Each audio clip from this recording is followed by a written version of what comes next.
Meanwhile, Women, Family and Community Development Minister Datuk Seri Shukri said that more than 600 officers and personnel from the Sarawak Department of Social Welfare are ready to be deployed for disaster management operations, including flood response. She said psychology officers are also on standby to assist flood victims.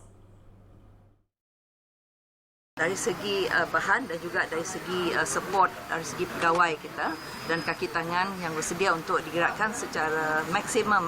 Kalau dilihat tadi di dalam tadi kita ada psychological support team PST dan juga iaitu dalam 270 orang dan sukarelawan JKM seramai 230 orang dan kita nampak tadi yang bermain dengan kanak-kanak itulah di kalangan kaunselor kita yang juga membantu. Mereka itu ada termasuk juga sukarelawan.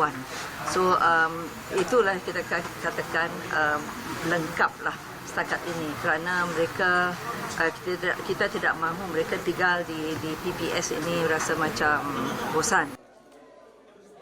She said this after visiting a relief centre at Surau Ar-Rahman in Kampung Sungai Batu on Friday. As of this afternoon, more than 1,000 people from 300 families remain at 10 relief centres in Kuching, Kota Samarahan and Lawas.